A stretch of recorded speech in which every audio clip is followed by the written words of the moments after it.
안녕하십니까. 노동일입니다. 생활 방역으로 코로나19 방역체가 전환되면서 개인이 방역에 책임을 지는 주체가 됐습니다. 등교 계약도 다음 주부터 순차적으로 이루어집니다. 학생 간 접촉을 최소화하도록 교실 책상 배치, 등하교 시간, 급식 방식까지 모두 이전과는 크게 달라지고 단 한 명이라도 확진자가 나오면 학교는 전면 폐쇄, 수업은 즉시 온라인으로 전환된다는 특단의 조치도 마련됐습니다. 과연 2달 넘게 미뤄졌던 등교 수업이 성공적으로 이루어질 수 있을지 이 시간 전문가들 모시고 하나하나 짚어보겠습니다. 코로나19 방역 체계가 사회적 거리두기에서 생활 속 거리두기로 전환됐습니다. 닫혀 있었던 시설들이 운영을 재개하고 모임과 행사도 조심스레 가능해진 가운데 정부는 이것이 코로나19의 종식이 아님을 거듭 강조했습니다. 더 이상 사회적 비용과 경제적 피해를 감수할 수 없기 때문에 어느 정도 방역상의 위험을 감수하면서 경제, 사회 활동을 재개하는 절충안일 뿐입니다. 생활 방역 전환에 따라 2달 넘게 닫혀 있었던 학교들의 문도 열립니다. 전국 초중고교와 유치원의 등교 수업이 오는 13일 고3을 시작으로 순차적으로 이루어질 예정입니다. 학생의 안전, 일상, 학업 3가지 모두를 지킬 수 있는 새로운 학습 방법, 새로운 학교 방역 체계를 만들어 나가야 합니다. 교육부는 등교 시간과 휴식 시간에 시차를 두는 방안을 비롯해 탄력적인 수업 시간 운영과 원격 수업 병행 여부에 대해 최대한 학교의 자율권을 부여하기로 했습니다. 또한 안전한 등교를 위해서 발열 검사와 마스크 착용 의무화, 급식 대책 등 구체적인 방안도 내놨습니다. 이 지침들이 과연 학교 현장에서 잘 지켜질지가 관건인데 사안별로 보다 세부적인 가이드라인과 이를 뒷받침할 지원책이 필요하다는 목소리가 제기됩니다. 생활 방역 전환에 따른 등교 계약, 성공적인 등교 수업을 위해 어떤 대비책이 필요한지, 남은 기간 교육 주체별 역할은 무엇인지 이번 주 이슈 토론에서 집중 진단해 봅니다. 먼저 함께 하실 패널분들 소개해드리겠습니다. 광주교대 교육학과 박남기 교수 나오셨습니다. 네, 반갑습니다. 네, 어서 오십시오. 교사노동자연맹 엄민용 대변인 함께 하십니다. 안녕하십니까. 네, 반갑습니다. 이대 목동병원 호흡기내과 천은미 교수 나오셨습니다. 안녕하십니까. 네, 반갑습니다. 참교육학부모회 이윤경 서울지부장입니다. 안녕하세요. 네, 어서 오십시오.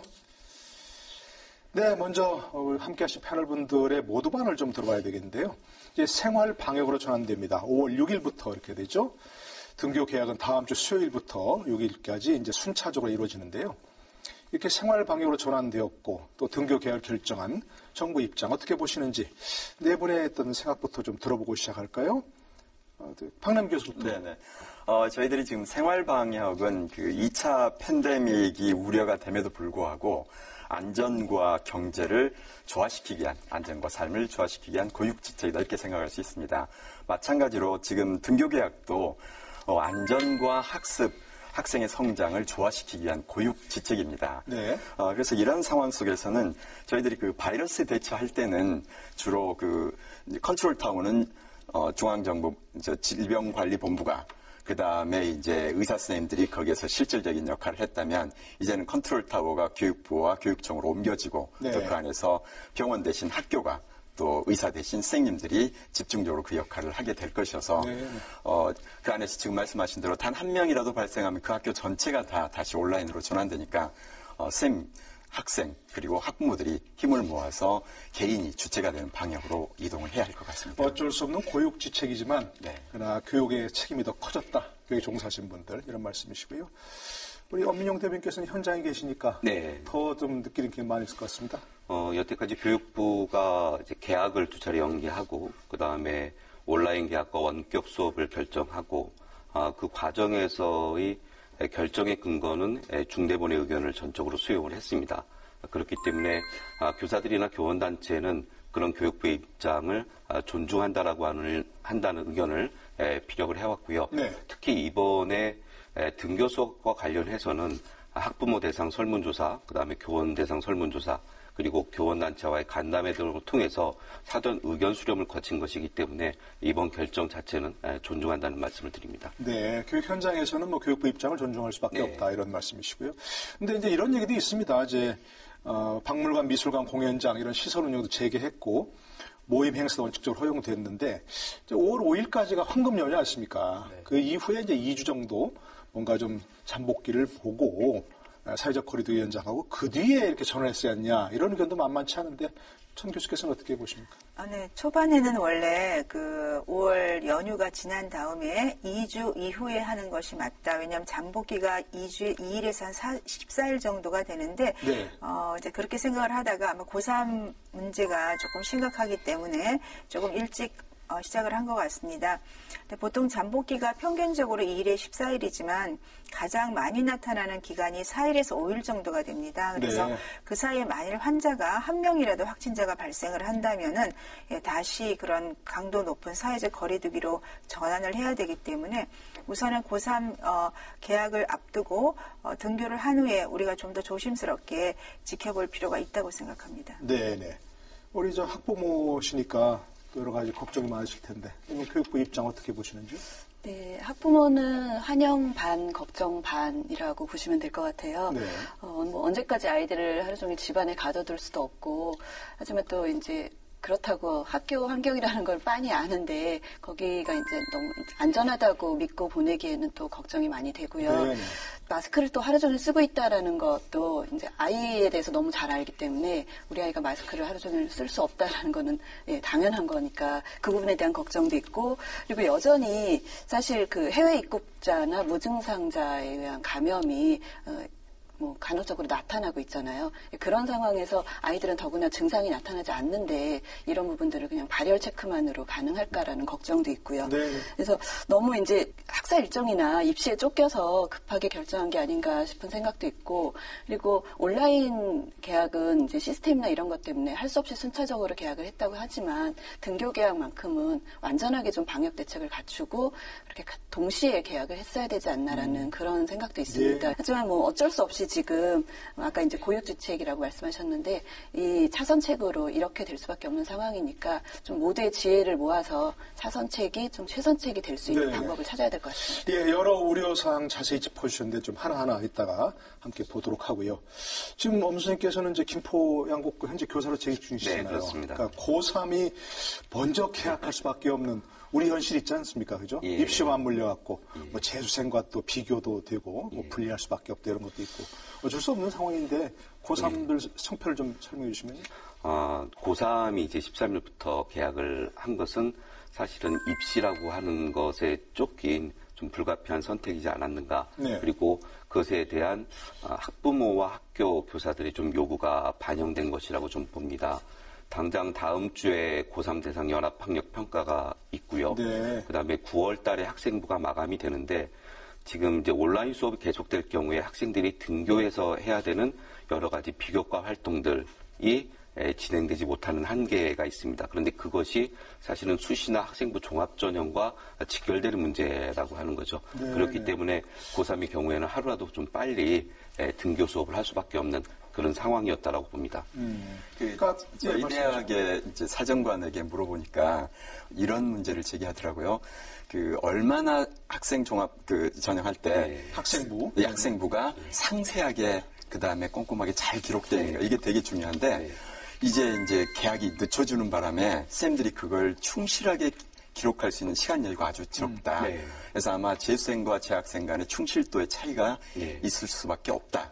근데 올해 지금 제일 큰 문제가 뭐냐면 그 블라인드 채용 그 개념이 들어가서 블라인드 처리해서 자기들에게 넘어오게 될 텐데 그러면 재수생, 재학생을 구분할 수가 없어서 재학생은 조금 불충실하다 하더라도 이걸 감안할 방법이 없다. 그래서 그걸 올해만이라도 조금 연기해야 되지 않느냐 이런 의견을 주더라고요.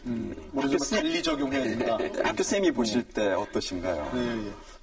글쎄 뭐 여러 가지 방안들이 제시가 되고 있기는 합니다. 그러니까 학생부 종합전형에서 뭐 2학년 때까지의 기록만 반영을 하자 뭐 이런 식의 파격적인 제안이 있고 그 다음에 수시를 아예 12월로 늦춰서 정시와 함께 진행하자 뭐 이런 의견들도 진행이 되고 있는데 교육부는 그런 방안은 현재 고려하고 있지 않은 것으로 알고 있습니다.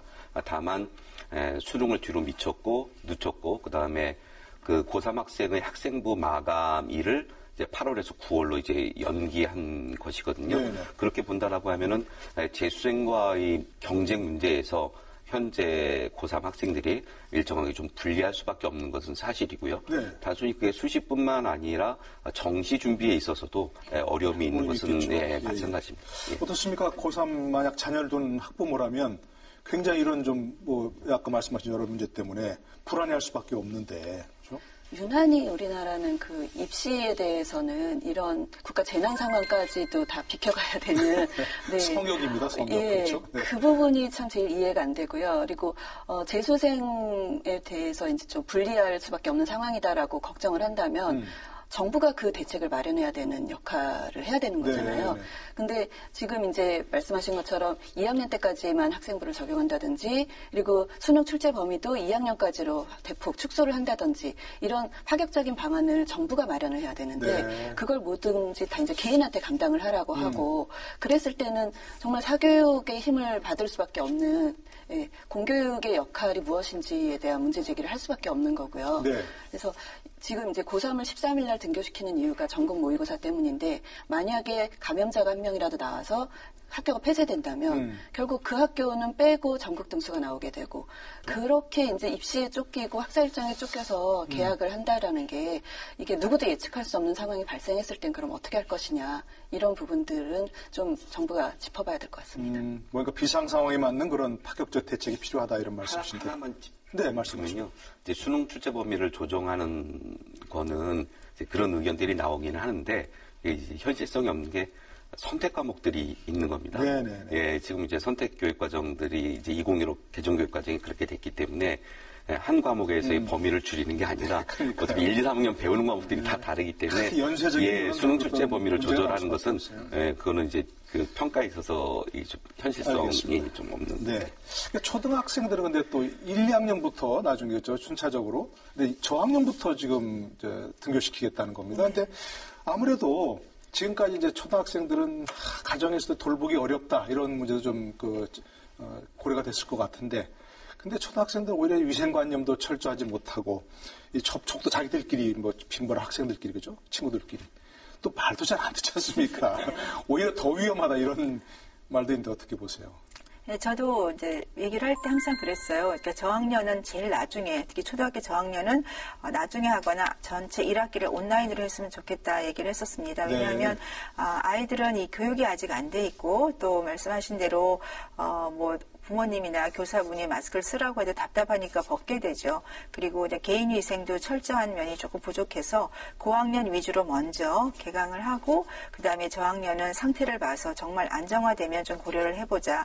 그렇지만 이제 돌봄이 안 돼서 부모님들이 많이 불편해하고 또 아이들이 어리다 보니까 집에서 온라인으로 교육을 받는 것이 너무 어렵다는 이제 그 취지 때문에 저학년을 먼저 한 것 같아요. 그러니까요. 그런데 사실 저학년 때는 교육보다는 건강이 전 우선이라고 생각합니다. 특히 1, 2학년 아이들은 취약계층이죠. 만일에 코로나19에 감염이 되게 될 경우에는 고학년들보다 훨씬 좀 이중도가 높아요. 그렇기 때문에 그 점에 대해서는 앞으로 만일 등교를 하더라도 좀 더 철저하게 마스크 착용이라든지 그리고 저는 급식은 조금 1, 2학년은 안 했으면 좋겠어요. 네. 오전 수업만 하고 하교를 하는 쪽으로 조금 바람직하게 해보고 네. 또 여름이 되면 지금 에어컨 문제가 여러 개 지금 문제가 나오고 있기 때문에 에어컨을 안 켜고 만일 마스크를 쓰게 되면 아이들이 거의 견디지를 어렵거든요. 그러니까요. 네, 그런 점을 고려해서 초등학교 1, 2학년, 3학년까지는 조금 오전 수업을 하거나 네. 그런 식의 조금 방책을 한번 생각을 해보는 것도 좋을 것 같습니다. 네.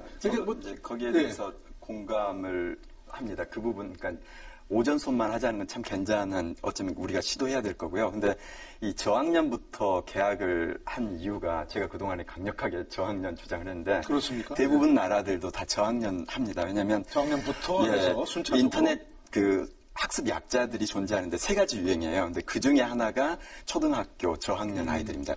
근데 아까 얘들 건강보다, 그러니까 교육보다는 건강이 중요하다 그러긴 했는데 이 학습은 연속성이 있어요. 그렇겠죠. 만약에 그 네. 부분을 학습하지 못하고 등교를 하면 그 격차가 너무 커서 따라가기가 어렵습니다. 그래서 여기에서 또 이제 우리는 저학년 아이들은 위생관념이 적다 그랬는데 오히려 질서 제일 지키고 인사 제일 잘하고 거리 갈 때도 교통신호 잘 지키는 건 유치원생입니다. 그렇습니다. 초등학교 1학년들 시키는 대로 잘합니다. 네네. 제가 이번에 말이 조금 길었는데 약간 짧게 하면 그 전 세계 그 이제 코로나 유행 상황에서 정부 대응하고 환자 발생이나 사망자에서 불일치한 사례가 딱 하나 있어요. 일본입니다. 그래서 일본이 저는 정말 의료체제도 붕괴되고 완전히 사망자가 엄청날 줄 알았는데 이게 별로 그렇지 않아요. 그래서 네. 일본 사람들에게 물어봤더니 일본은 기본적으로 마스크 착용, 그다음에 위생관념 철저, 타인에 대한 배려. 네. 이게 이제 왜냐하면 엄청난 훈련 속에서 이루어진답니다. 그 지진과 이런 재난 훈련. 그래서 우리도 이번에 차제에 초등학생들이 학교에 들어오게 되면 너희 중에 한 명만 아파도 다시 집으로 간다.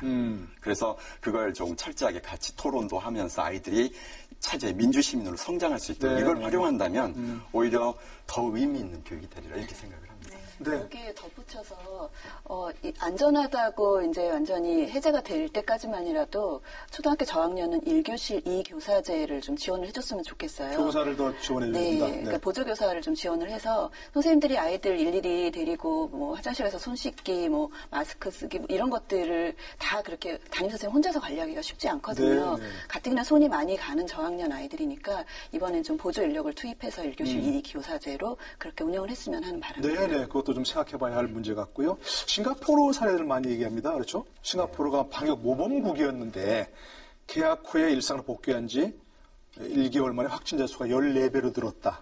그래서 다시 또 불과 2주일 만에 온라인 수업이 전환됐다는데 혹시 우리도 이런 좀 우려가 없을까요? 예, 제가 먼저 말씀을 드리면 이제 등교 수업을 한다고 한 것 자체가 그런 위험성을 일정하게 감수하고서라도 네. 등교할 수밖에 없는 상황이 반영된 거죠. 교사들이 등교해서 학생들이 학교로 왔을 때 가장 염려하는 부분은 이제 수업의 질보다는 사실 방역의 문제입니다. 거기에 온 신경이 쓰실 거예요. 예. 그렇죠? 그러니까 그런 불안 속에서도 이제 교육부는, 정부는 이제 등교 수업을 결정했으니까 그 부분에서는 더 뭐라고 얘기하지 않겠지만은 그럼 우리 학교는 지금 등교할 완전한 준비가 되어 있는가? 네. 그런 사회적 지원은 되어 있는가? 그 다음에 학교 교직원에 대한 지원은 충분한가? 그 다음에 교육당국의 지침은 세밀한가? 이 모든 것들이 13일 날 고3이 등교하는 시간까지 마련이 돼야 된다라고 하는 거죠. 물론 교육부가 구체적인 지침들을 계속 내놓고는 있습니다만은 현장에서 볼 때는 좀 아쉬운 부분들이 있는 네. 것도 사실입니다. 자세한 후속 조치, 매뉴얼 이런 것이 더 필요하다 이런 말씀이고. 싱가포르 경우에는 이제 처음에 개학을 했을 때 그 유치원에서 그 교사들 감염이 있었어요. 네. 학생이 아니고. 그런데 이제 싱가포르이 무너진 경우는 외국인 근로자 숙소가 극히 취약한데 정부가 거기를 손쓰지 못한 결과여서 네, 네. 우리하고 상황은 좀 다릅니다. 근데 어쨌든 지금 이제 아까 학교 상황에 대해서 말씀하셨는데 제가 볼 때 지금 중요한 것은 교육부에서 각급 학교의 구체적인 상황까지 감안해서 다 뭘 내려보기는 어려워요. 네. 그래서 오히려 상당한 부분은 그 학교 차원의 학교 운영위원회도 있고 네. 학부모 협의회도 있고 하기 때문에 이 같이 협의를 하면서 자기 학교 상황에 맞는 원칙을 마련하고 이제 그것 속에서 이 학부모는 학교에 보냈으니까 니네가 잘해라가 아니라 지금 이번에 국민 개개인이 방역 주체이듯이 네. 학부모도 우리 아이가 학교에서 오랫동안 공부할 수 있도록 정말 어떻게 하면 우리가 도울 수 있을까를 학교와 끝없이 소통하면서 노력을 해준다면 네네. 아마 우리가 세계적으로 선도적인 국가로서 인정을 받을 수 있지 않을까. 정부 차원의 매뉴얼도 중요하지만 개별 학교에서 네. 정말 그 학교 실정에 맞는 여러 수속 조치가 필요하다 이런 말씀이신 거겠죠? 네, 제가 네. 학교에 학부모 회장을 하고 있으면서 학운위원도 합니다. 근데 네. 학교에 실제적으로 그 정도의 자율권이 있지는 않고요.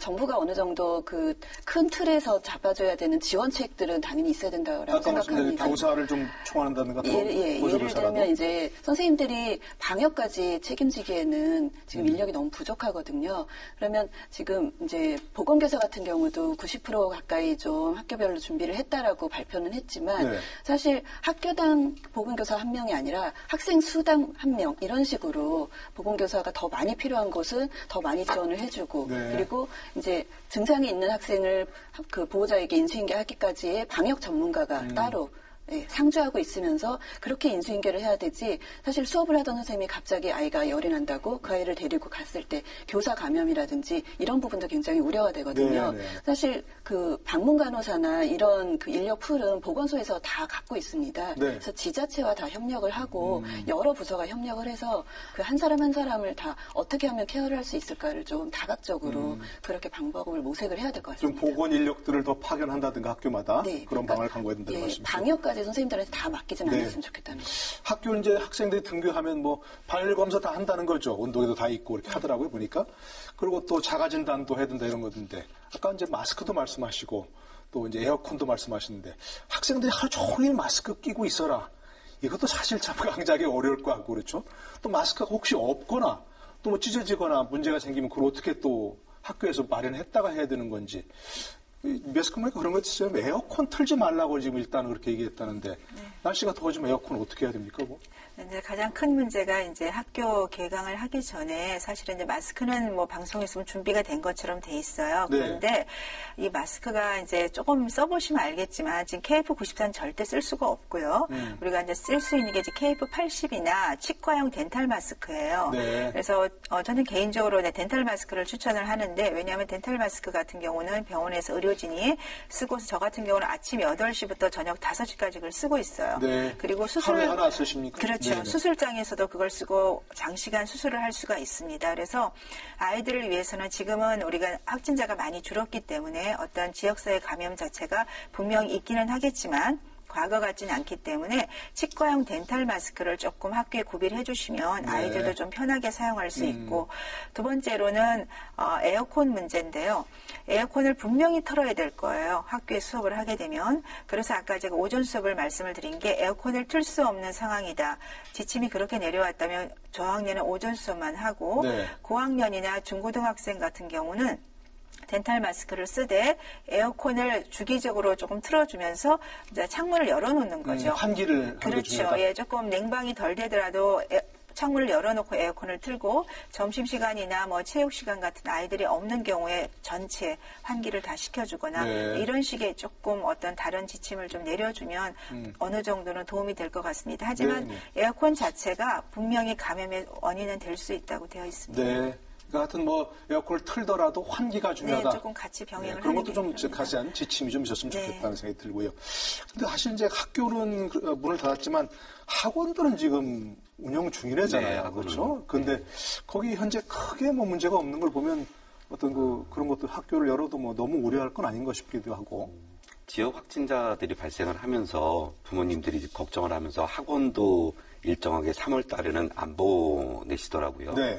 그러니까 고등학교 고학년 같은 경우에 이제 수능이나 뭐 이런 준비 때문에 보냈는데 초등학교, 중학교는 이제 학원에 등원하는 숫자들이 좀 줄었습니다. 근데 4월부터는 다시 좀 정상화되고 있고 네. 그래서 이제 학원에서 어떻게 운영하고 있는지를 좀 물어보니까 학원은 철저하게 마스크를 착용하지 않으면 원에 들이질 않는 거예요. 아예 마스크 착용하지 않으면 불가능하다. 그러니까 뭐 학원에 들어올 때 손 소독은 당연한 거고 그다음에 마스크를 착용하지 않으면은 아예 학원에 들어오지 네. 못하도록 이렇게 조치를 하는 거죠. 이것을 이제 학교로 옮겼을 때 이제 그 문제가 발생을 하는 겁니다. 학생이 등교를 했는데 마스크 착용을 거부하는 경우, 근데 마스크가 없는 경우, 마스크가 없으면은 학교에서 주거든요. 면 마스크도 있고 네네. 이미 뭐 1인당 2개씩 비축을 해놓고 있기 때문에. 네. 근데 줬는데 그 다음날 또 안 가져오면 또 줘요. 뭐 그 주도록 되어 있습니다. 그 다음날 안 가져오면 또 줘야죠. 어떻게 네. 하겠습니까? 근데 계속해서 학생이 안 가져올 경우, 그 다음에 아침에 줬는데 일과 중에 마스크 착용을 안 할 경우, 과연 이 학생을 어떻게 조치해야 되느냐라고 네. 하는 문제거든요. 그럼 이 학생을 강제로 집으로 돌려보낼 것이냐, 아니면은 별실에 별도로 관리를 해야 되느냐. 이게 참 교사로서는, 좀 교사로서는 정말 아무것도 아닌 일 같지만은 사실은 학교 내의 방역에 있어서는 가장 중요한 문제일 수도 있다라고 하는 거고, 그렇다고 가정 입장에서 보면은 학교 보냈는데 마스크 안 썼다고 집으로 돌려보내? 이게 학교고 교육이야. 이렇게 나올 경우에 과연 교사들은 어떻게 처신해야 되는지 이런 것도 상당히 고민입니다. 예, 교육부가 이제 뭐 코로나19 추세라든지 학교의 밀집도라든지 여러 가지 환경을 감안해서 구체적인 학생 운영 방안은 이제 학교가 시도교육청과 함께 자율적으로 결정하라. 이랬는데 지금 말씀하신 대로 현장에서 따지고 보면 하나하나가 참 좀 난감한 경우도 있을 수 있어요. 그렇죠? 그래서 지금 하신 말씀이 정말 이번에 핵심일 텐데 이따 네. 학부모들의 입장도 듣고 싶은데요. 아까 말씀하실 때 애가 하루 종일 마스크를 쓸 수 없는 건 당연하다 이렇게 부모들이 생각한단 말이에요. 그러면 이 당연한 상황이 아이들 머릿속에도 들어가 있을 거예요. 네. 그랬을 때 아까 제가 일본 예를 든 게 거기는 타인에게 조금이라도 피해를 주는 일은 없어야 한다는 게 부모들 교육의 원칙입니다. 해 끼치지 말라 예. 얘기했다는 거죠. 근데 지금 학원에 가면은 당연히 따라야 되는 걸로 생각하다가 학교 가면 내가 싫으면 안 해도 된다. 이건 민주시민의 원칙은 아니거든요. 그래서 제가 말씀드리는 게 이제 물론 원칙만 가지고 갈 수는 없기 때문에 먼저 학생들이 먼저 친구들을 정말 보고 싶었는데 한 명이라도 감염되면 우리는 다시는 볼 수 없다. 그래서 우리가 그렇다면 함께 오래도록 보기 위해서 뭘 어떻게 할 것인가. 서로 민주시민 교육의 기본 원칙에서 자기들이 어떤 규칙도 정하고 절차도 정하고 이런 과정을 통해서 진행을 하고 만약에 학생들이 조금 더 능동적으로 그렇죠. 참여할 수 있도록 하라. 이런 교사들이 말씀이죠. 그걸 지도하고요. 만약에 지키지 않은 친구가 발생했을 때는 그럼 어떻게 할 건가도 같이 논의를 해서 정한 후에 정말 지키지 않으면 그 경우에는 그 원칙대로 집행하는 것이 아이들이 사회에 나가서도 적응할 수 있습니다. 우리는 혹시라도 마스크 끼기를 거부한다든가 하면 네. 돌려보낼 수 있다 이렇게. 그러니까 아니면은 특별 이제 그 보호실로 네네네. 이동해서 몇 시간 있다 온다랄지 이런 논의들이 진행되면서 가야지 학교 안에서 선생님이 만약에 어떻게 통제할 방법이 없다 그냥 아이에게 계속 반복해서 요청만 할 수 있다 네. 이렇게 된다면 보고 싶은 아이들이 하루 만에 보기 싫은 아이들로 변할 수도 있을 것 같아서 네네. 저는 이 등교 계약, 그러니까 등교를 정하면서 기존에 해왔던 틀을 전혀 깨지 않고 무조건 6, 7교시를 다 해야 된다라든지 네. 매일 등교해야 된다라든지 이 원칙 하에서 지금 모든 걸 생각을 하다 보니까 수업 일수를 또 채워야 그렇죠. 되니까. 예. 근데 수업 일수나 수업 시수에 대한 고민을 하지 않고 그리고 말씀하신 것처럼 온라인 오프라인을 병행한다든지 그다음에 학급을 이제 분반을 해서 오전 오후 아니면 세 타임을 나누든지 요일별로 나눠서 등교를 한다든지 이렇게 융통성을 준다는 계획을 앞으로도 사실 세울 수 있는 거거든요. 네. 그런 것들을 전혀 고려하지 않은 채 아이들을 무조건 6, 7교시 계속 마스크를 쓰고 통제할 방법만 찾는다면 이거는 실효성이 없다고 생각합니다. 학원 같은 경우는 사실 한두 타임을 마스크 쓰고 공부하는 거고요. 쉬는 시간, 급식 시간 없습니다. 하루 종일이 아니니까. 그렇죠. 그래서. 예. 그리고 덴탈 마스크 사실 저희 아이가 이제 중3 아들인데 편의점만 잠깐 이제 자전거 타고 갔다 와도 땀이 완전히 차서 아이들이 그거를 하루 종일 쓰고 있을 수가 없어요. 그리고 아이에 따라서는 천식 있는 아이도 있을 수 있고 아토피가 있는 아이도 있을 그렇죠. 수 있는데 그 마스크를 하루 종일 6, 7교시까지 쓰고 있으라는 것도 사실 힘든 거고요. 그리고 일주일에 3개밖에 마스크가 지급이 안 되는데 가정에서 매일 마스크를 바꿔서 지급을 해줄 수도 없습니다. 그래서 마스크 수량도 절대적으로 부족하고요. 네. 그래서 이런 모든 상황을 다 감안해서 등교 시점까지 아직 남아 있으니까 좀 말씀하신 것처럼 유연성을 충분히 발휘를 해서 네. 앞으로 어떻게 좀 그 아이들을 중심에 놓고 그 아이 입장이 돼서 생각을 좀 했으면 좋겠습니다. 네. 실제 경험을 좀 해봤으면 좋겠어요. 하루 종일 교실에서 6, 7교시 마스크를 쓰고 앉아 있는 게 네. 얼마나 불가능한 건지. 네네네. 그러니까 대책을 세우는 사람들 입장 말고 실제로 그 현장에 있는 학생들 입장에서 좀 대책을 세웠으면 좋겠다. 선생님들도 마스크 쓰고 수업하시는 거 쉽지 않으실 거예요. 그건 쉽지 않죠, 사실은. 네. 예, 정말. 자, 근데 또 이제 걱정이 그렇습니다. 아까 이제 저학년 같은 경우는 급식을 안 했으면 좋겠다 이런 말씀이신데 다 안 할 수는 없잖아요, 그죠? 해야 될 경우도 있는데. 오늘 나온 거 보니까 학교 급식 식당에다가 칸막이, 투명 칸막이 이렇게 다 했더라고요. 모든 전장에서 다 그게 가능한지 모르겠고, 그 정도 되면 되나요? 어떻게 보십니까? 근데 사실 칸막이는 그것도 일종의 구여지책이죠. 왜냐하면 네. 이제 사람들과 대화를 못하게 막아주는 건데, 그거를 사실 시설비도 많이 드는 걸로 알고 있어요. 우리 병원에서도 하려고 그랬는데 못했거든요. 비용 문제 때문에요. 네. 그러니까 그거를 다 하는 어떤 비용이나 시설 문제도 그렇겠어요, 있고, 사실. 또 아이들이 사실 그 식사를 하려고 거의 다 같은 동시 시간에 들어가게 되잖아요. 1시간밖에 없으니까. 그 과정에서 줄서기 과정에서도 분명히 문제가 올 수 그럴 수 있고, 그다음에 식사하는 동안은 마스크를 내리기 때문에 분명히 뭐 개중에 한 명이라도 환자가 있으면 이게 바이러스가 튀어나갈 수가 있어요. 그래서 그런 점을 고려해서 아까 말씀하신 대로 좀 시간을 처음에 온라인 오프라인을 병행해서 오전 수업을 해보고 정말 잘 견뎌내면 조금 시간 늘리는 식으로 해보는 것이 사실 조금 더 좋을 것 같고요. 네네. 지금 오전 오후 다 수업을 했다가 발생을 하면 그냥 그 학교는 문을 닫아야 되기 때문에 그런 점을 조금 고려해서 한번 아직 시간이 조금 있으니까 한번 순차적으로 좀 해보는 게 어떨까 좀 그럴 것 같습니다. 저도 언론에 나온 그 급식실에 이렇게 투명 칸막이 한 걸 보고 저런 게 모든 학교에 지금 가능한가?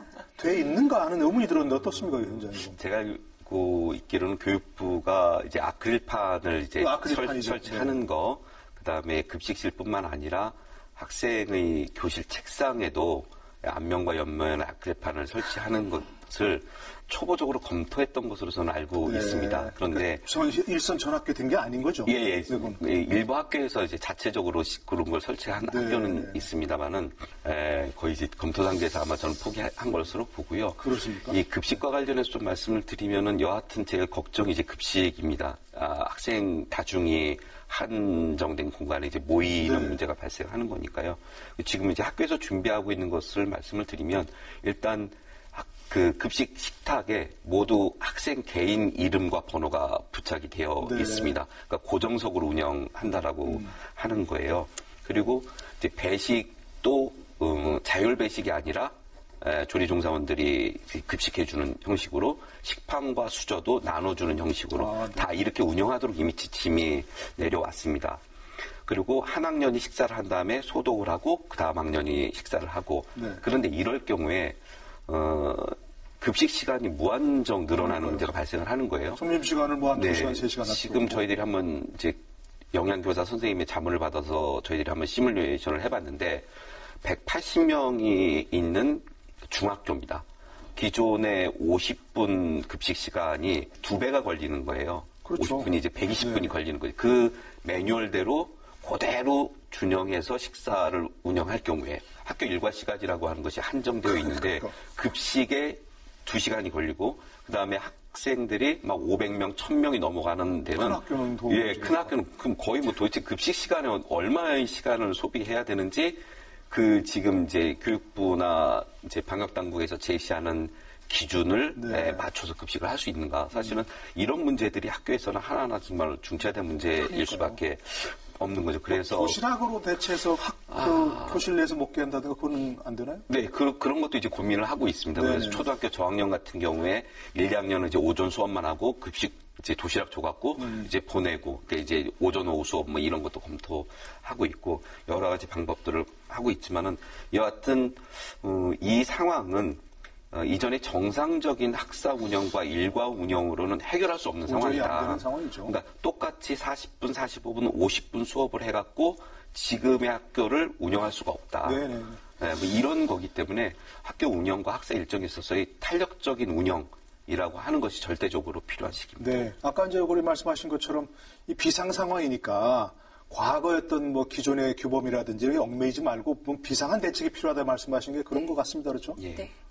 그러니까 저희 학교가 사실 그 급식실에서 회의를 해서 이제 학부모들하고 다 같이 이제 아크릴판도 만들어 놓고 준비는 다 했어요. 그리고 융통성 있게 좀 1학년은 4교시에 점심을 먹는다든지 그렇게 했는데도 저희는 이제 중학교니까 사실 아이들이 각자 먹은 자리를 뭐 알코올 물티슈로 소독을 하고 간다든지 이런 게 가능한데 초등학교 같은 경우는 그것도 안 되기 때문에 한 학년이 먹고 소독하고 한 학년이 먹고 소독하고 이게 시간이 굉장히 오래 걸립니다. 그리고 줄 서 있는 배식 거리도 1m씩 거리를 두고 배식을 하게 되면 배식 시간도 굉장히 길어질 수밖에 없고요. 교실 배식은 불가능한 이유가 이미 교실 배식이 가능한 집기나 이런 엘리베이터 시설 같은 것들이 없어졌어요, 다.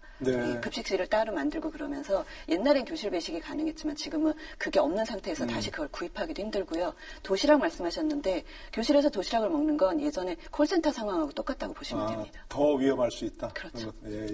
알겠습니다. 그럼에도 불구하고 굳이 점심을 오전 수업하고 그냥 집으로 보내면 되는데 오전 수업하고 밥까지 먹이려는 건 부모들 요구 때문에 그런가요? 아니면은 뭐 때문에 그런가요? 지금 근데 고등학생 같은 경우는 하루 종일 이제 고등학생이니까 지금 이제 문제가 되는 게 초등학교 저학년들이고 이러니까 그래서 보면 스위스는 점심 시간이 2시간이에요. 그래서 왜 그러나 그랬더니 점심 때 집에 다 돌려 보낸대요. 가서 밥 먹고 와라. 먹고 오라고. 뭐 대부분 나라들 보면 도시락 싸오거나 하여튼 여러 가지 방식으로 하는데 우리는 하여튼 학교가 애들 밥을 꼭 책임져야 되는 걸로 되다 보니까 지금 위기 상황에서도 교육부가 어쩔 수 없이 점심 문제를 고민하는 것 같은데 학부모단체에서 그것 좀 입장 내면 안 되나요? 예를 들어서 저학년들은 끝내면 빨리 돌려보내라. 그러니까 등교에 대해서 신청을 받자라고 얘기가 되는 것처럼 급식도 원하는 사람들은 신청을 받아야 된다고 생각합니다. 왜냐하면 지금 사실 이제 긴급 돌봄을 제일 많이 신청하는 학년들이 이제 초등 저학년이고요. 네. 그리고 위기 가정이나 이제 조성 가정 뭐 이런 급식이 꼭 필요한 아이들이 있어요. 네. 지금 지역아동센터는 거의 포화 상태입니다.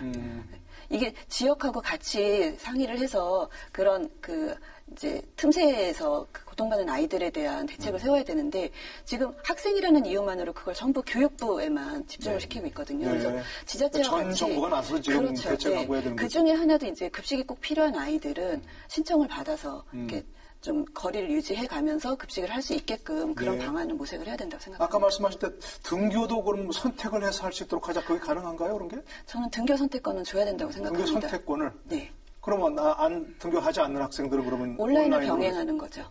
네. 왜냐하면 네. 지금 이제 개인이 방역을 책임져야 되는 상황이 됐잖아요. 그랬을 때 학교가 강제해서 등교를 시키고 그 안에서 이제 아이들은 사실 증상이 안 나타날 수 있지만 집안에 있는 그 노약자라든지 또 이제 환자가 있을 수도 있는데 그런 부분에 대해서까지는 책임져 줄 수 없잖아요. 그랬을 때 그러면 문제가 발생했을 때 국가에 뭐 손해배상을 청구하든지 이런 문제도 생길 수 있고 예, 그런 부분들은 개인이 방역을 책임져라라고 했을 때는 선택권도 줘야 된다고 생각합니다. 그것도 참 여러 가지 고려해볼 부분이 있긴 한데. 잠깐 말씀드리면 이 등교 선택권 이제 그것이 이제 권리인지 부분에 대해서는 좀 사회적 논의와 합의가 필요할 것 같고요. 다만 학교나 교사 입장에서 보면은 현실적으로 그렇게 운영하는 것이 무척 어렵다라고 그러니까 온라인 수업 같은 게 수업뿐만 아니라 학교에서는 이제 비교과 활동들이 진행이 되거든요. 그럼 이제 그걸 어떻게 해결할 것인가? 그 다음에 등교 수업과 그런 원격 수업을 동시에 진행할 경우에 그냥 간단히 중학교 교사가 주당 22시간의 수업을 한다고 하면 그것을 이제 등교 선택권을 보장하고 원격 수업을 진행할 경우에 일주일에 44시간의 수업을 해야 된다라고 하는 겁니다. 그러니까 그것이 취지로서는 의미가 있고 존중할 만하지만 그것이 과연 공교육이라고 하는 체제 속에서 과연 현실성이 있는 주장인가라고 하는 데 대해서는 좀 의문이 듭니다. 그러나 이제 그런 여러 가지 뭐 예를 들어 어려움이 있는 소수도 배려해야 된다 이런 말씀이 이제 의미가 있는 거죠. 온라인 수업을 병행한다고 해서 교사가 온라인 학생용 수업을 따로 할 필요는 없을 것 같아요. 그러니까 무슨 얘기냐면 이미 온라인 수업을 촬영해서 온라인 학교가 존재한단 말이죠. 인터넷상으로 이미 이제 인터넷 만들어놨으니까 지침을 만들어서 등교하지 않는 학생들이 등교를 인정받을 수 있는 방법. EBS 이미 다 찍고 있으니까 그걸 통해서 하고, 그 다음에 아까 말한 그 실제로 활동해야 되는 부분은 부모가 이미 감수를 해야 되는 거죠. 오지 않았는데 똑같이 대우받기는 그렇잖아요. 그래서 제가 볼 때 특히 초등 저학년부터 초등학생들 경우에는 이미 부모가 여건이 되는 경우 차라리 집에서 하는 게 좋겠다. 그러면 좀 허용을 하면 지금 이제 농어촌 학교들은 학급당 학생 수 한 10여 명이니까 얼마인지 거리 유지가 되는데 대도시 30명이 넘는 곳은 오히려 이렇게 부모에게 선택권을 줄 때 학급 내의 거리 유지도 훨씬 원활해질 것 같아요. 지금 이제 학교 내 확진자가 발생하면 그 학교 다 폐쇄하고 14일간 뭐 못 오게 하고 온라인에서 전환한다는 거죠. 그게 어떻게 갑자기 이렇게 또 가능할까요? 그건 어떻게 보십니까? 그런 것들은? 해야죠. 지금은 근데 이게 이제 만일에 생기면 하겠다 이런 단서가 붙은 거잖아요. 근데 만일에 그런 문제가 생기면 아마 부모님들이 다 안 보내실 것 같아요. 정말로. 그렇기 때문에 이제 아까 말한 점차적으로 조금씩 시행을 하는 것이 좀 바를 것 같고요. 저는 저희 아이가 신종플루 때 2달을 학교를 안 보냈습니다. 그때가 중학교생이었는데도 왜냐하면 아이가 천식이 있어서 저는 건강이 정말 우선이라고 생각하는 사람이어서 그래서 집에서 그냥 공부를 했어요. 근데 온라인도 없었거든요. 그래서 그런 아까 말씀드린 뭐 천식이 있다든지 호흡기가 매우 약하거나 그런 아이들에 대해서는 온라인 수업을 좀 병행을 해서 부모님의 선택권을 주시고 그다음에 식사 같은 경우도 여유가 좀 있으신 분은 집에서 도시락을 급식을 하게 되면 꼭 싸운다든지 아니면 저학년은 오전 수업하고 집에 가서 있든지 여러 가지 좀 그런 개인적으로 조금 불편한 점이 있는 학생들에 대해서는 조금 배려를 해주셔야 부모님들께서 조금 더 안심하고 학교로 보내주실 수 있을 것 같아요. 꼭 선택권이라고 뭐 이름 붙이니까 뭐 권이라고 하지만 어쨌든 자율적으로 좀 선택할 수 있도록 지금은 위기 상황이니까 조금 감안을 해서 순차적으로 조금씩 이행을 해보는 게 좋을 것 같습니다. 그것도 뭐 필요할 것 같고요. 중앙정부 차원에서는 만약 그렇게 되면 시스템이 흔들릴까 걱정을 하기 때문에 큰 원칙 정도만 제공하고 각 학교에 아까 말씀하신 대로 학교 운영위원회 차원에서 우리 학교는 어떻게 대응할까, 학부모들의 생각은 뭔지 이렇게 한다면 각각 상황에 맞는 대안은 얼마든지 도출될 수 있으리라 이렇게 생각합니다. 그러니까 그런 것도 이제 인정할 수 있도록 교육부가 좀 유연하게 그렇죠. 예, 큰 틀만 정하고 나머지는 네. 학교 현장에서 할 수 있도록 해야 된다 이런 말씀이신데 방역 아까 이제 말씀하셨지만 마스크는 이제 많이 돼 있는데 네. 계속 학생들에게 지원할 수 있냐? 또 아까 이제 뭐 보건 담당 인력들을 좀 학교에 지원해야 된다. 근데 실제로 그런 게 뭐 있을 수 있습니까? 어떻게 좀 고려가 되고 있습니까? 학교에 좀 현장에 마스크 지원. 마스크도 그렇고 뭐 예. 무한정 지원할 수는 없을 텐데. 초기에 학교 예산을 가지고 마스크를 일단 구입하라고 해서 3월달에 이제 학교가 난리가 났었죠. 네. 그때 이제 온라인 쇼핑몰에서도 마스크를 구할 수 없는 계단 가격이 막 치솟는 이런 상황에서 학교가 구입해 놓은 것이 있고 그 이후에 교육청에서 일정하게 지원을 해줘갖고 네. 학교가 비축하고 있는 것은 분명히 있습니다. 네, 네. 그래서 학교별로 다 돼 있습니다. 네, 학교별로 가지고 있습니다. 네. 네, 학교별로 소독제, 그러니까 소독제도 이제 젤 형식으로 바르는 게 있고요. 네. 그 다음에 스프레이 소독제 뿌리는 것도 해서 있고. 네. 뭐 책상을 소독할 수 있는 뭐 이런 것들도 있고 뭐 휴지 같은 거, 뭐 마스크 같은 거, 뭐 기본적으로 그런 것은 네. 갖추고 있습니다만은 이 상태가 이제 어느 정도까지 갔을 때 그것이 소진이 되면은 그것이 원활하게 다시 학교에 공급이 될 수 있는가라고 하는 그것은 뭐 방역 당국과 정부의 몫이다. 네. 저도 뭐 이렇게 그런 것들은 이유를 대비해서 당국에서 좀 신경을 써야 될 해야겠죠. 부분이라고 생각이 되고 인력 지원은 지금 어떻게 현재 되어지는 않는 거죠? 잠깐만 우리 학원님께서. 아까 이제 희망사항이시지? 네, 현재에서는 그렇게 확정된 건 됐으면 아니고. 좋겠다고 이제 저희 단체는 초기부터 계속 말씀을 드렸었어요. 네, 건의하셨습니다. 예. 그런데 이제 안 되고 있는 상황이고, 사실 예산이나 인력이 없다고 생각되진 않습니다. 서울 같은 경우도 전 25개구에 다 혁신교육지구 활동이 되고 있고, 네. 예, 한 구당 15억씩의 예산이 있는데, 사실 혁신교육지구가 지금 거의 올스톱 상태잖아요. 네. 예, 그런 예산들을 다 전용하면 끌어들여서 되니까. 네. 인력도 지금 사실 방과후 교사들 다 실업 상태거든요. 인력도 얼마든지 있고, 그리고 아까 이제 보건소에 그 방문 간호사 풀이 있다고 했던 것처럼 이제 찾아가는 동주민센터 시스템으로 바뀌면서 지자체는 사실 그런 인력들이 다 갖춰져 있는데 네. 계속 이제 학교 교문을 경계로 이게 안 되고 있는 거예요, 소통이. 이 틀을 먼저 깨야 될 것 같고, 교육부만이 아니라 보건복지부라든지 이제 그 지자체와 다 같이 협력을 해서 네. 지금 사실 남은 시간이 많이 남은 건 아니거든요. 그 처음에 이제 당황했던 뭐 1주 연기하고 2주 연기하고 이랬을 때와 지금은 상황이 다르니까 좀 더 폭넓게 구체적인 대안을 마련을 했으면 좋겠습니다. 네. 그러니까 지금 이제 학교 방역인데 학교에다 초점을 둬가지고 그 다음에는 니네 책임이다 이렇게 돼버리는 것 같아요. 그러니까 그게 아니라 학교 방역이니까 방역은 계속 니네가 조금 온 국가가 나서서 네. 해달라. 그러니까 지방자치단체도 정말 거기에 관심을 가지고 자기 지방의 해야죠. 지역의 네. 방역이잖아요. 예산과 인력과 좀 투입을 해야 되고 네. 질병관리본부도 학교로 들어간 이후에는 손 놓는 게 아니고 네. 방역에 대해서는 계속. 근데 지금 예를 들면 이미 영양교사가 없는, 영양교사를 했다죠. 보건교사가 없는 학교가 엄청 많단 말이에요, 시골에. 학교에 보건교사가 없는 없습니까? 학교가 많습니다. 그렇습니까? 네. 그러면 이제 그런 학교들은 시골에 가면 그 보건소도 있고 거기에 그 공중의도 있고 또 간호사도 있고 하기 때문에 그다음에 아까 말씀하신 이 순환하는 간호사 이런 시스템을 교육부만 나서가지고는 안 돼요. 모든 전 범정 그렇죠. 부처가 함께 나서야 한다 이런 말씀이신데.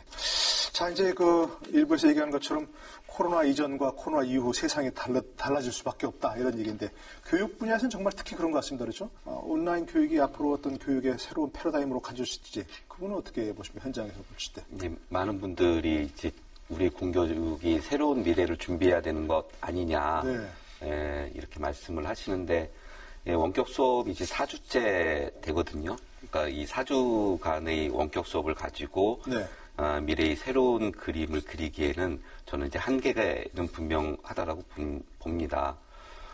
지금의 이 원격 수업이라고 하는 것은 조금 과하게 얘기하면 일단 전쟁통에 천막 치고 수업하는 것과 다를 바가 없다. 예, 그러니까 학부모님들의 급하게 준비한 거고 학부모님들의 반응도 수업 결손을 일정 부분 해소한다라고 판단하는 것이지 지금의 원격 수업이 학교라고 하는 공간에서 이루어지는 대면 교육의 치를 넘는다라고 판단하는 건 아니거든요. 그래서 조금 더 봐야 될 것 같습니다. 과연 우리 이 원격 수업이라고 하는 것이 어떻게 가야 될지. 다만 좀 염려되는 것은 기간 이제 혁신교육이 시작된 이래 한 10년 정도의 시간이 흐르면서 수업이라고 하는 것이 되게 많이 변화를 가져왔습니다. 네네. 활동 중심, 그다음에 협력 중심, 그다음에 모둠 활동, 그리고 그러한 수업의 과정이 그대로 평가로 이어지는 이런 교육 시스템이 만들어지고 그렇죠. 있는데 지금의 원격 수업은 사실 활동과 대면과 협력과 모둠 그리고 그 안에서의 평가를 어렵게 만드는 것은 분명합니다. 예. 네. 그러니까 과연 그것을 어떻게 그럼 만들어낼 것인가라고 하는 것은 상당히 좀 앞으로 연구해야 될 과제라고 봅니다. 그러니까 뭐 좀 또 교육학 전공이시니까 앞으로 이런 온라인 수업은 어떤 뭐 가야 할 방향이 분명한 것 같은데 그렇죠? 네, 온라인 네. 교육 이런 건데 그것이 지금 말씀하신 대로 현장 어떤 그 이 활동 중심의 수업과 어떻게 좀 조화가 될 수 있을지. 이번에 이제 제가 여기저기 얘기하면 되는데 학교를 닫았더니 드디어 학교를 보았다. 그동안 학교 정말 맨날 애들 잠만 자고 뭐 그냥 일방적 전달만 하고 문제라고 했더니 보니까 학교가 이런 기능을 했구나. 그래서 학교 스스로도 우리가 온라인이 할 수 없는 것, 우리가 할 수 있는 건 이거구나. 이걸 깨달은 게 있는데 또 반면에 온라인으로 하면서 또 느낀 것도 많아요. 그동안에 그냥 어찌 본다면 조금 막연하게 거부감도 있고 또 온라인 기기에 대해서 익숙하지도 않고 이런 것들 때문에 했는데 이번에 하면서 보니까 온라인상에 이렇게 좋은 콘텐츠가 있고 그걸 우리 아이들에게 보여주게 하고 나면 수업 중에는 훨씬 더 높은 단계의 역량을 길러주기 위한 토론과 토의와 현실 적용과 이런 게 가능하구나. 네. 이것도 선생님들이 깨달으셨기 때문에 이번 이걸 토대로 해가지고 가게 되면 아마 지속적으로 이걸 융합하는 그래서 블렌디드 러닝이라고도 표현하기도 하는데 저는 이제 스마트로그형, 스마트 플러스 아날로그, 스마트로그형이라고 하는데 사주하고 이제 현실로 돌아가서 나 그거 신경 쓰지 않겠다. 이렇게 되면 아마 학부모들의 요구, 학생들의 요구 속에서 조금은 괴리가 발생할 수도 있다. 그러니까, 온라인이 담당할 수 있는 부분과 오프라인 교육이 담당할 수 있는 부분이 다를 거예요. 분명히 다르죠. 네, 근데 저는 이 두 가지의 그 순기능들이 다 있다고 생각을 하거든요. 그래서 그걸 병행해야 된다라고 이제 교수님 말씀에 동의를 하는데 온라인 이번에 이제 한 달 넘게 좀 경험을 하면서 아이들도 선생님에 따라서 사실 이거는 도움이 되니까 내가 들어야 돼. 이거는 지금 안 들어도 상관없어. 이렇게 판단을 하는 능력이 생기고 사실 이제 콘텐츠 활용형 수업이나 이제 이런 부분들에서는 좋은 콘텐츠들이 굉장히 많아요.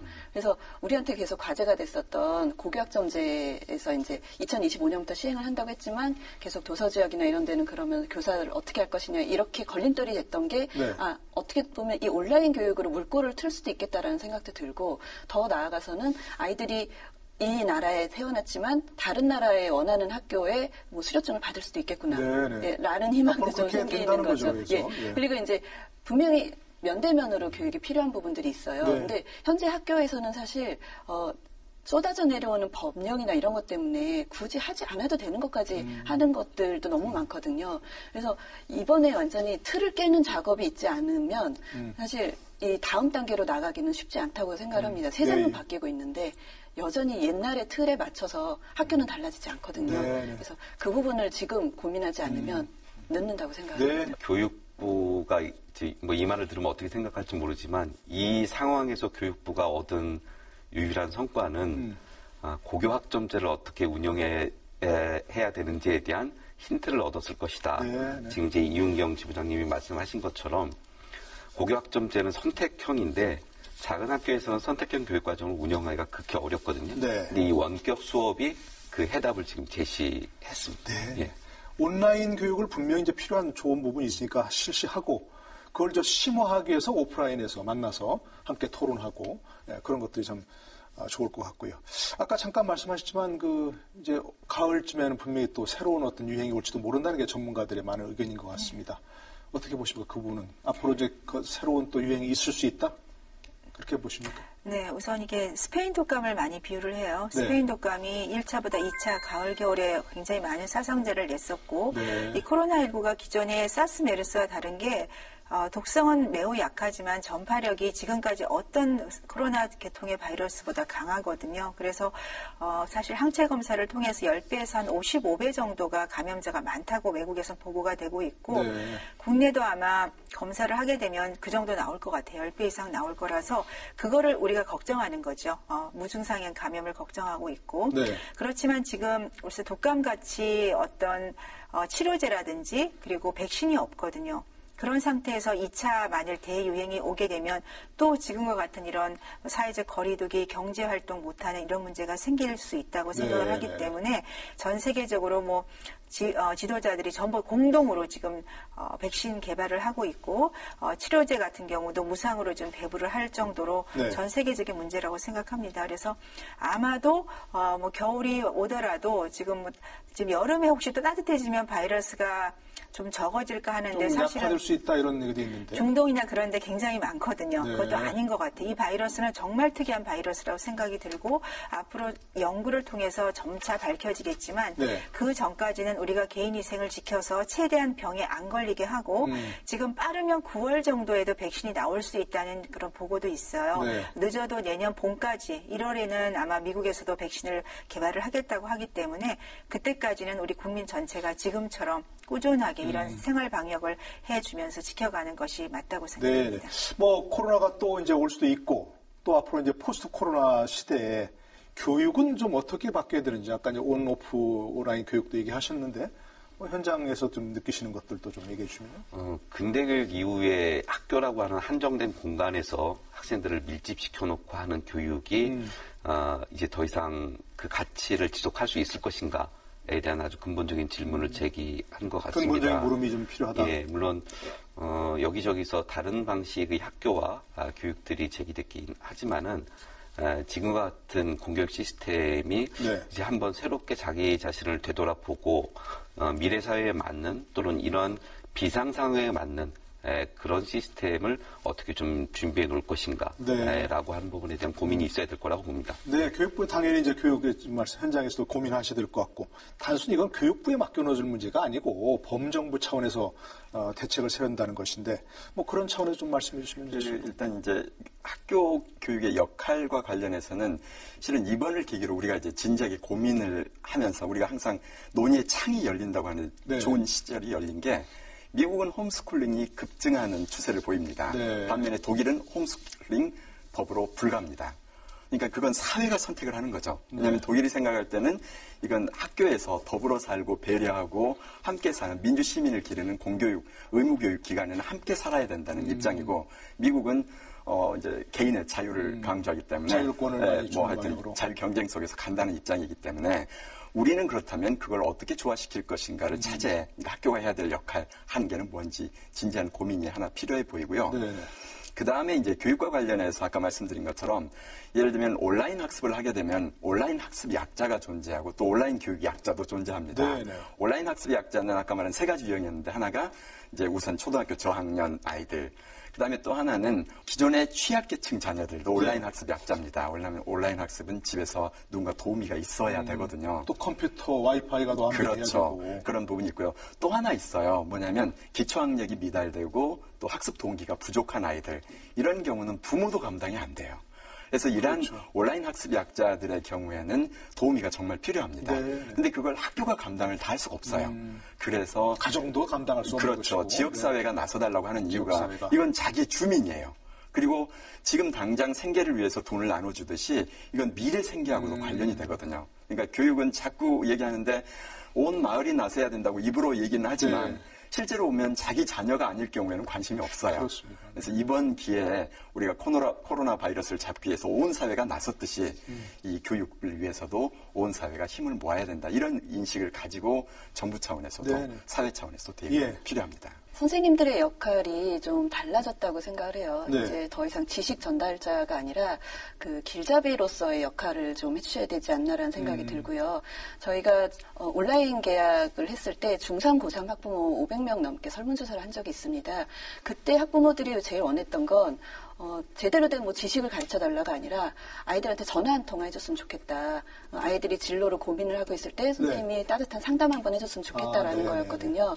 그래서 선생님들의 역할은 그런 튜터 역할, 그 부족한 아이들은 부족한 대로 너한테는 이런 부분이 필요할 것 같아라는 그리고 이제 뭐 리터러시 교육이라든지 아까 민주시민 교육을 말씀하셨지만 제대로 이제 분별해낼 수 있는 그런 능력들을 사실 좀 그 가이드 역할을 해주시는 게 온라인 교육이나 뭐 이제 코로나 이후 시대에 공교육의 역할이 아닌가라는 생각이 들고요. 저도 아이를 키우고 있고 또 아이들한테 다들 다릅니다. 무슨 말이냐면 우리나라가 왕따 문제가 굉장히 심각하잖아요. 그리고 교육에 학교를 가고 싶은데 아이들 때문에 학교를 못 가는 학생들이 상당히 많아요. 특히 중고등학생. 그런 아이들을 위해서 이번 기회에 온라인 교육이 정착이 된다면 아이들이 집에서 본인이 온라인 교육을 통해서 교육을 받고 일정 자격을 획득해서 학교에 대학에 진학을 하거나 사회생활을 할 수 있는 것도 하나의 계기가 된다고 생각합니다. 왜냐하면 모든 아이들이 학교 생활에 적응을 할 수가 없어요. 적응을 잘하는 것이 사회적 어떤 그런 아주 좋은 거지만 일부 아이들은 어떤 본인의 어떤 성격이라든지 주변 환경 때문에 혼자서 공부를 하는 게 더 좋을 수가 있습니다. 그래서 이번에 온라인 교육이 잘 정착이 된다면 국가에서 그런 쪽으로도 홈스쿨링하고 유사하지만 홈스쿨링에 보다는 좀 더 체계적인 교육을 받을 수 있는 거기 때문에 저는 그런 좋은 점도 만들 수 있는 좋은 기회라고 생각합니다. 네, 그 부분도 좀 명심해야 될 것 같고요. 네, 오늘 더 나누고 싶은 얘기가 많습니다만 마무리해야 될 것 같습니다. 토론 정리하면서 마지막으로 강조하고 싶은 말씀, 이것만은 꼭 좀 말씀드려야 되겠다. 이런 마무리 발언 부탁드릴까요? 한 30초씩 부탁드리겠습니다. 우선 이윤경 지부장께서 먼저. 사실 제일 힘든 사람이 누굴지를 생각을 해주셨으면 좋겠어요. 학생들이 사실 굉장히 처음 맞는 상황이기 때문에 당황스럽고 어떻게 해야 될지 모르고 어쨌든 감당해야 되는 사람도 학생인데 항상 학생은 뒤에 처져 있습니다. 뭐 이번에 교육부 발표에서도 학부모와 교사의 학생의 의견이 담겨져 있을 거다라는 식으로 발표를 하시는 바람에 학생 한 명 한 명을 국민 한 사람 한 사람으로 생각을 해서 학생들의 의견을 물어보고 그리고 투명하게 정보를 다 공개하고 열심히 소통을 하고 그런 것들이 좀 됐으면 네, 정말 저희가 잊기 쉬운 학생 입장을 좀 꼭 고려해야 된다 이런 말씀이시고요. 천은미 교수님 마무리 발언일까요? 네, 지금 이번 코로나19 사태 때 의료진과 국민들의 노력으로 정말 세계적으로 방역을 잘했다고 많이들 생각을 하세요. 그런 점을 좀 계속 지속을 시켜서 우리 학생들 이제 어려운 상황에 등교를 하게 됐는데 국민들께서도 많이 지원해 주시고 국가에서 학교에서 필요한 어떤 방역 체계에 필요한 물품이나 지원을 아끼지 말고 지원해 주시기 바랍니다. 네, 맞습니다. 다시 한번 의료진께 감사하다는 말씀 드려야 될 것 같습니다. 엄민용 대변인께서도요? 네, 공이 다시 학교로 넘어왔습니다. 그래서 교사들 아무도 가보지 않은 길을 이제 또 걸어야 되고요. 등교 수업과 원격 수업 그리고 방역이라고 하는 세 마리 토끼를 다 잡아야 되는 것이 지금 학교입니다. 학부모 입장에서는 만족하지 못할 거라고 생각합니다. 그런데 교사들도 최선의 노력을 다하고 있다라고 하는 것을 좀 이해해 주시고 부족한 점 있으면 말씀해 주시고 잘하는 거 있으면 좀 지지하고 격려해 줘서 지금의 이 위기 상황을 이 엄중한 상황을 같이 좀 슬기롭게 극복할 수 있기를 바랍니다. 네, 학교와 교사 선생님들 모두 분들께 응원드립니다. 예, 알겠습니다. 황남 교수 마무리 발언입니다. 지금 이제 거대한 실은 교육 실험이 지난 4주간 또 실험이 됐었고 다시 또 온라인 속에서 이제 오프라인으로 가면서도 이어지고 있는데 이번에 이제 이걸 계기로 해서 우리나라가 그동안에 이 온라인 그다음에 디지털 교육을 하는 기반이 OECD 국가 중에서 최하위인 걸로 이렇게 밝혀졌어요. 그래서 이번 차제에 조금 정부에서도 관심을 가지고 국회에서도 관심을 가지고 디지털 인프라를 좀 구축하고 여러 가지 서버도 구축하고 이제 이런 것들을 좀 해줬으면 하는 바람이 하나 있고요. 네. 그다음에 이제 이게 전부 다 처음 가는 길이다 보니까 최선을 다해도 자꾸 실수가 발생하고 문제가 발생합니다. 이럴 때 상호 비판, 질타하기보다는 격려하는 그런 게 하나 필요해 보입니다. 최선을 다하다가 실수 하나로 무너지면 그건 우리에 대한 손해거든요. 그리고 아까 우리 학부모님 얘기한 것처럼 이번 이것과 관련해서 그 학생들의 의견을 받을 수 있는 온라인 신문고 같은 거 하나 운영했으면 하는 바람이에요. 그래서 우리들이 볼 때 이건 이렇게 갔으면 좋겠다. 그럼 거기에 대해서 교육부의 입장, 학교 쌤들의 입장, 학부모의 입장은 이렇다. 그럼 그걸 가지고 학생들이 토론도 할 수 있을 거니까 좀 이번 학생들의 의견을 지속적으로 표출하고 그게 우리 정책에 반영되는 계기가 됐으면 하는 바람입니다. 네, 오늘 좋은 의견 주신 네 분 감사드리고요. 오늘 수고 많으셨습니다. 고맙습니다. 네, 고맙습니다. 수고하셨습니다. 네. 방역과 일상을 병행하는 새로운 시도가 시작됐습니다. 특히 다음 주 시작되는 등교 수업이 제대로 정착하느냐에 생활 방역의 성공 여부가 달려있다고 할 수 있습니다. K-방역에 이어서 K-에듀가 새로운 모델로 자리하기 위해서는 우리 모두의 노력이 절실히 필요해 보입니다. 이슈토론 저는 다음 주에 다시 뵙겠습니다. 여러분 고맙습니다.